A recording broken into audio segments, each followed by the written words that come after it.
السلام علیکم، آپ دیکھ رہے ہیں اردو اسٹور۔ ہمارے چینل کو سبسکرائب کر لیجئے اور بیل آئیکن کو پریس کر لیجئے تاکہ ہماری ہر نیو آنے والی ویڈیو کی نوٹیفیکیشن آپ کو وقت پر مل سکے۔ شکریہ۔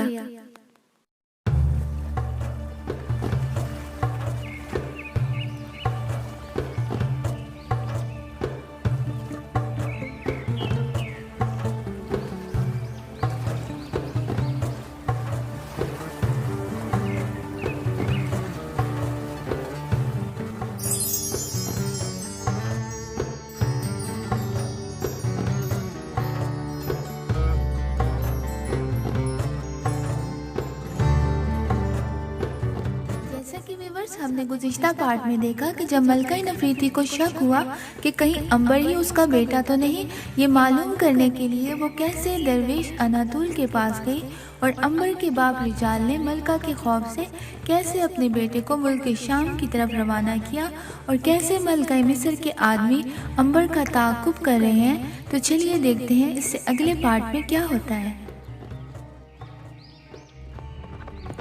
اب ہم امبر اور اس کے غلام پولکا کی طرف آتے ہیں۔ انہیں مصر کے صحراؤں میں سفر کرتے ہوئے 1 دن اور 1 رات ہو گئی تھی۔ پہلی رات انہوں نے بالکل آرام نہ کیا، وہ جلد از جلد مصر کی سرحدوں سے باہر نکل جانا چاہتے تھے، لیکن دوسری رات آئی تو وہ بے حد تھک چکے تھے، گھوڑوں کا بھی تھکن سے برا حال تھا۔ وہ ریت کی ٹیلوں کے درمیان انہیں روشنی ٹمٹماتی نظر آئی۔ پولکا نے کہا، میرے آقا، دن رات سفر کرتے کرتے تو میری کمر ٹوٹ گئی ہے، کیوں نہ یہ رات کسی سرائے میں بسر کی جائے؟ امبر نے ریت کی ٹیلوں کی روشنی کی طرف دیکھ کر کہا، میں بھی تھک گیا ہوں، سامنے ضرور کسی سرائے کی روشنی ہے، چل کر معلوم کرتے ہیں، اگر یہ سرائے ہوئی تو رات وہیں بسر کریں گے اور اگلی صبح سفر پر روانہ ہوں گے۔ رب عظیم، یہ سرائے کی روشنی ہی ہو۔ پولکا نے دعا مانگی اور امبر کے پیچھے پیچھے گھوڑا آگے بڑھا دیا۔ تھوڑی دیر بعد وہ ریت کے اس ٹیلے کے پاس پہنچ چکے تھے جہاں روشنی ہو رہی تھی۔ کھجوروں کے درختوں میں گھری ہوئی یہ ایک پرانی سی عمارت تھی جس کے باہر طاق میں مشعل روشن تھی۔ امبر اور پولکا نے گھوڑے ایک درخت سے باہر باندھے اور دروازے پر دستک دی۔ کئی بار دستک دینے کے بعد ایک بوڑھی عورت نے آنکھیں ملتے ہوئے دروازہ کھولا اور پوچھا، تم لوگ کون ہو جو آدھی رات کو میری نیند خراب کرنے آئے ہو؟ امبر نے کہا، اماں، ہم مسافر ہیں اور شام کی طرف سفر کر رہے ہیں، ہم رات بسر کرنا چاہتے ہیں۔ پولکا نے پوچھا، اماں، کیا یہ سرائے ہے؟ بوڑھی عورت نے کہا، یہ سرائے نہیں ہے، لیکن اگر تمہارے پاس مجھے انعام میں دینے کے لیے سونے کے 2 ٹکڑے ہیں تو میں تمہارے سونے کا اور تمہارے گھوڑوں کے لیے چارے کا بندوبست کر سکتی ہوں۔ ہم تمہیں سونے کے سکے ابھی دیے دیتے ہیں اماں، تم ہمارے لیے کھانے پینے، سونے اور ہمارے گھوڑوں کے لیے چارے کا انتظام کر دو، اندر آ جاؤ، بوڑھی عورت نے کہا۔ امبر اور اس کا غلام پولکا اس پرانی عمارت کی دیوڑی میں داخل ہو گئے۔ یہاں بھی ایک طاق میں مشعل جل رہی تھی۔ بوڑھی عورت دونوں کو ایک کمرے میں لے گئی جہاں زمین پر سوکھا گھاس بچھا ہوا تھا۔ تم یہاں آرام کرو، میں تمہارے لیے کھانے کو کچھ لاتی ہوں۔ اور گھوڑوں کا کیا ہوگا؟ پولکا نے جھٹ پوچھا۔ ان کا بندوبست بھی ہو جائے گا، پہلے تم تو کھا لو۔ یہ کہہ کر بوڑھی عورت کمرے سے باہر نکل گئی۔ کمرے کے کونے میں ایک چھوٹی سی شمع روشن تھی جس کی ہلکی ہلکی روشنی میں وہ کمرہ بڑا پراسرار لگ رہا تھا۔ پولکا نے چاروں طرف ڈیلے گھما کر دیکھا، میرے آقا، مجھے تو یہ بھوتوں کا گھر معلوم ہوتا ہے اور یہ عورت بھوتوں کی ماں لگتی ہے۔ خاموش بھی رہا کرو احمق، ایک تو اس عورت نے ہمیں رات رہنے کو جگہ دی، ہمارے گھوڑوں کے لیے اور ہمارے لیے کھانے پینے کا انتظام کیا، اور اوپر سے تم اسے بھوتوں کی ماں کہہ رہے ہو۔ ہم نے اسے سونا بھی تو دیا ہے، پھر کیا ہوا؟ کیا تمہارا خیال ہے اگر یہ عورت ہمیں اندر آنے کی اجازت نہ دیتی تو تم سونا دے کر کچھ خرید سکتے تھے؟ تم کچھ بھی کہو میرے آقا، مجھے تو یہ عورت چڑیل معلوم ہوتی ہے۔ وہ باتیں ہی کر رہے تھے کہ بوڑھی عورت ان کے لیے گرم دودھ اور جو کی روٹی لے کر آ گئی۔ انہوں نے روٹی دودھ کے ساتھ کھائی اور رب عظیم کا شکر ادا کیا۔ تھوڑی دیر وہ باتیں کرتے رہے اور پھر سو گئے۔ وہ دن بھر کے تھکے ماندے تھے، ایسے سوئے کہ انہیں ہوش ہی نہ رہا۔ باہر کسی نے آہستہ سے دروازہ کھٹکھٹایا۔ سرائے والی نے اٹھ کر دروازہ کھولا۔ باہر 3 حبشی گھوڑوں پر سوار موجود تھے۔ پہلے تو وہ ڈر گئی، پھر حوصلہ کر کے بولی، تم لوگ کون ہو؟ یہ زمرد حبشی اور اس کے ساتھی تھے جو عنبر کی تلاش میں اس سرائے تک پہنچ گئے تھے جہاں وہ سو رہا تھا۔ اصل میں عنبر کی بھی دروازے کی آواز سے آنکھ کھل گئی تھی اور وہ ان دونوں کی باتیں غور سے سن رہا تھا۔ زمرد حبشی نے سرائے والی کو بتایا کہ وہ مسافر ہیں اور رات بسر کرنا چاہتے ہیں۔ سرائے کی مالکہ نے ان سے بھی سونے کے ٹکڑوں کا مطالبہ کیا۔ زمرد حبشی نے فوراً سونے کے 2 ٹکڑے دے دیے۔ بوڑھی عورت انہیں لے کر عنبر کے ساتھ والے کمرے میں آ گئی۔ یہاں بھی فرش پر سوکھا ہوا گھاس بچھا تھا۔ زمرد حبشی نے بوڑھی عورت سے پوچھا، اماں کیا یہاں اس سے پہلے بھی کوئی مسافر آیا تھا؟ سرائے والی نے بڑی بے دلی سے جواب دیا، مسافر تو یہاں آتے ہی رہتے ہیں، رات بہت ہو گئی ہے، تم لوگ آرام کرو، ناشتہ صبح ہی ملے گا۔ کوئی بات نہیں اماں، ہم صبح کچھ کھا پی لیں گے، ہمیں بھوک بھی نہیں۔ بوڑھی عورت کمرے سے باہر نکل گئی۔ عنبر نے کمرے کے دروازے کے بند ہونے کی آواز سنی۔ اس کا یہی خیال تھا کہ 2-3 مسافر آ کر سرائے میں اترے ہیں۔ وہ آنکھیں بند کر کے سونے کی کوشش ہی کر رہا تھا کہ زمرد حبشی نے اپنے ساتھیوں سے باتیں شروع کر دی۔ عنبر یوں ہی لیٹے لیٹے آنکھیں بند کر کے ان کی باتیں سننے لگا۔ زمرد نے کہا، مجھے یقین ہے وہ زیادہ دور نہیں گیا ہوگا۔ دوسرا ساتھی بولا، رب عظیم نے چاہا تو ہم کل دن میں اسے کہیں نہ کہیں ضرور پکڑ لیں گے۔ تیسرے نے کہا، اگر وہ ہمارے ہاتھ نہ آیا تو ہم ملکہ کو کیا منہ دکھائیں گے؟ زمرد نے کہا، ایسا کبھی نہیں ہو سکتا، ہم اسے ضرور پکڑ لیں گے اور اسے ملکہ عالیہ کے حوالے کر کے ڈھیر سارا انعام حاصل کریں گے۔ ضرور ضرور، زمرد نے کہا، یاد رکھو اگر اس کا نام عنبر ہے تو مجھے بھی زمرد کہتے ہیں۔ ملکہ مصر کا خاص جاسوس، مجھ سے بچ کر وہ کہیں نہیں جا سکتا۔ عنبر تو چونک اٹھا۔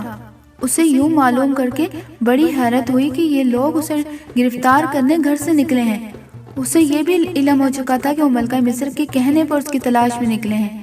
عنبر نے پولکا کو جگا کر سارا معاملہ سنایا تو وہ بھی بڑی الجھن میں پھنس گیا اور بولا، سوال یہ ہے کہ یہ لوگ تمہیں گرفتار کرنے کیوں آئے ہیں اور پھر ملکہ عالیہ کو کیا ضرورت پڑی کہ تمہیں گرفتار کروائے؟ عنبر بولا، اس میں ضرور کوئی گہرا راز چھپا ہے۔ بہرحال یہ تو ایک حقیقت ہے کہ یہ لوگ میرا پیچھا کر رہے ہیں، اور اگر انہیں معلوم ہو گیا کہ میں اسی سرائے میں ان کے ساتھ والے کمرے میں سو رہا ہوں تو وہ ہر حالت میں مجھے قابو کر لیں گے۔ پولکا سہم کر بولا، پھر کیا ہوگا میرے آقا؟ میں اپنے مالک کی بہن کو کیا منہ دکھاؤں گا شام جا کر؟ گھبراؤ نہیں پولکا، ہم یہاں سے فرار ہونے کی کوشش کرتے ہیں۔ ابھی؟ ہاں ابھی، اسی وقت۔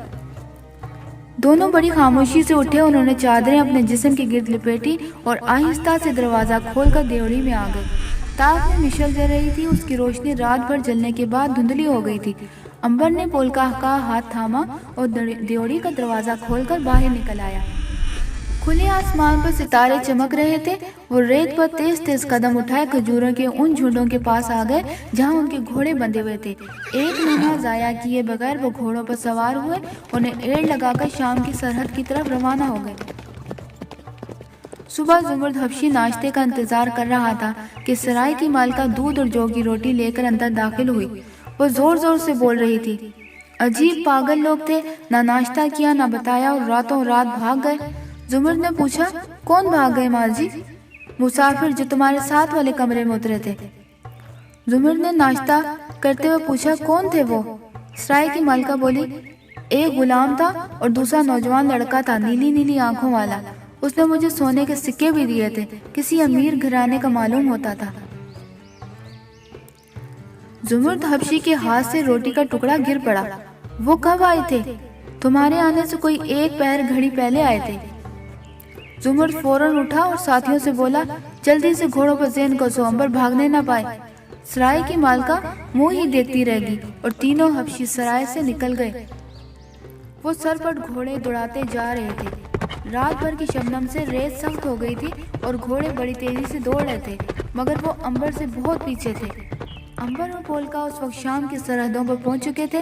انہوں نے سرحد کی چوکی پر پہرے داروں کو سونے کے سکے دیے اور دمشق شہر کے دروازے پر داخل ہو گئے۔ دن کا 1 پہر ہو چکا تھا اور شہر میں خوب چہل پہل تھی۔ پولکا عنبر کو لے کر سیدھا رجال کی بہن کے گھر پہنچ گیا۔ رجال کی بہن نے عنبر کو گلے سے لگایا اور شام کی رسم کے مطابق اس کے ماتھے پر زیتون کے تیل میں انگلی ڈبو کر لگائی، رب عظیم تمہاری حفاظت کرے۔ ادھر زمرد حبشی بھی اپنے ساتھیوں کے ہمراہ دمشق میں داخل ہو چکا تھا۔ زمرد حبشی نے دمشق میں عنبر کی تلاش شروع کر دی۔ اس نے ایک ایک سرائے چھان ماری مگر عنبر کا کوئی سراغ نہ ملا۔ 15 دنوں کی انتھک تلاش کے بعد جب وہ ناکام ہو گیا تو اپنے ساتھیوں کے ہمراہ واپس مصر کو روانہ ہو گیا۔ اس نے ملکہ مصر کو جا کر بتایا کہ عنبر کا ملک شام میں کوئی پتہ نہیں چل سکا۔ ملکہ زمرد پر بہت برسی مگر تیر کمان سے نکل چکا تھا۔ اب وہ کیا کر سکتی تھی؟ مجبوراً صبر کر کے بیٹھ گئی۔ عنبر نے خفیہ طور پر اپنے باپ کو پیغام بھجوایا کہ راستے میں ملکہ کے غلام اس کو گرفتار کرنے کے لیے تعاقب کر رہے تھے۔ اس کی کیا وجہ ہے؟ رجال کا ماتھا ٹھنکا تو گویا ملکہ کو معلوم ہو گیا تھا کہ عنبر ملکی شام کی طرف روانہ ہوا ہے۔ اس نے عنبر کو کہلوا بھیجا کہ وہ شام ہی میں رہے اور ابھی کچھ عرصہ وطن کا رخ نہ کرے کیونکہ ملکہ مصر اس کو قید کرنے کی فکر میں ہے۔ اس کی وجہ صرف یہ ہے کہ سپہ سالار کا ملکہ پر بہت اثر ہے اور وہ چاہتا ہے کہ عنبر کو گرفتار کر کے ہلاک کر دیا جائے۔ یہ بات اگرچہ غلط تھی مگر عنبر کی بہتری اسی میں تھی۔ اسے جب یہ پیغام ملا تو وہ بڑا پریشان ہوا۔ پولکا نے اسے کہا، میرے آقا اب وطن ہرگز نہ جائیے گا، نہیں تو ظالم سپہ سالار آپ کو مروا دے گا۔ عنبر خاموش رہا۔ اس نے شام میں ایک حکیم کے ہاں ملازمت کر لی۔ اس سے جڑی بوٹیوں اور بیماروں کی دواؤں کا کام سیکھنے لگا۔ پولکا کو زیتون کے باغ میں پھلوں کی رکھوالی کا کام مل گیا۔ وقت اسی طرح گزرنے لگا۔ 5 برس بیت گئے۔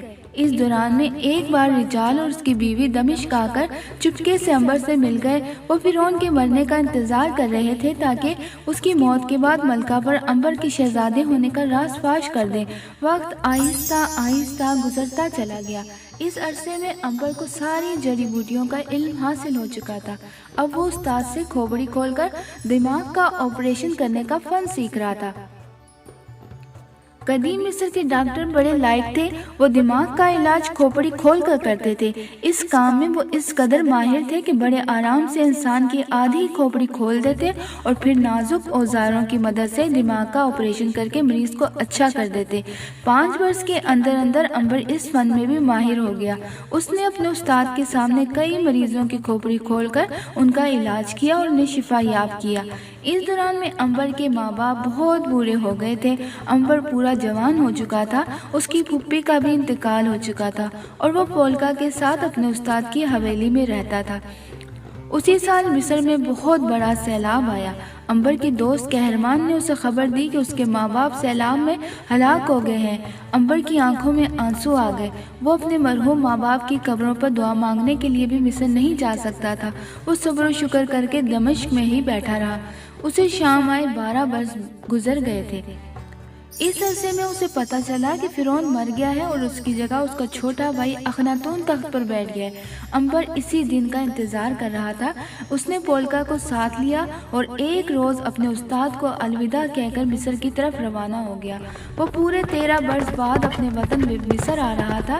جب وہ وہاں سے گیا تھا تو نوعمر لڑکا تھا مگر اب وہ پورا جوان ہو چکا تھا اور طب میں مہارت حاصل کر چکا تھا۔ مصر پہنچ کر وہ سب سے پہلے اپنے پرانے گھر گیا۔ گھر کو سیلاب بہا کر لے گیا تھا۔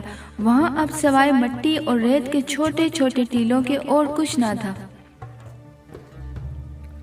وہ سیدھا اپنے بچپن کے دوست قہرمان کے گھر آ گیا۔ قہرمان بھی اب جوان ہو گیا تھا۔ وہ فرعون کی شاہی فوج میں فوج ملازم تھا۔ قہرمان اپنے پرانے دوست عنبر کو دیکھ کر اس سے لپٹ گیا۔ پھر اس نے اس کے ماں باپ کی وفات پر دلی رنج و غم کا اظہار کیا اور اسے ماں باپ کی قبروں پر لے گیا۔ عنبر نے روتی ہوئی آنکھوں کے ساتھ اپنے ماں باپ کی قبروں پر دعا مانگی اور واپس قہرمان کے گھر آ گیا۔ قہرمان کا گھر بڑا خوبصورت اور سجا ہوا تھا۔ وہ ایک قوی ہیکل فوجی جوان بن گیا تھا جس کو بڑی اچھی تنخواہ ملتی تھی۔ مجھے خوشی ہوئی قہرمان کہ تم شاہی فوج میں چلے گئے ہو۔ قہرمان نے کہا، ابھی تمہیں عنقریب یہ سن کر بھی خوشی ہوگی کہ میں مصر کا فرعون بن گیا ہوں۔ عنبر نے مسکرا کر کہا، رب عظیم کرے کہ ایسا ہی ہو۔ ایسا ہی ہوگا عنبر، تم دیکھ لینا۔ ایک دن میرے ہاتھ میں مقدس چھڑی ہوگی، سر پہ سونے کا عقابی تاج ہوگا اور مصر کے تخت پر فرعون بنا بیٹھا ہوں گا۔ کچھ دیر وہ دونوں ادھر ادھر کی باتیں کرتے رہے۔ پھر اچانک قہرمان بولا، ارے ہاں میں تو بھول ہی گیا، تمہارے باپ نے مرتے ہوئے مجھے ایک صندوقچی دی تھی اور کہا تھا کہ عنبر کو دے دینا۔ تمہاری امانت میرے پاس محفوظ ہے، وہ تم لے لو۔ شکریہ قہرمان، کہاں ہے میری امانت؟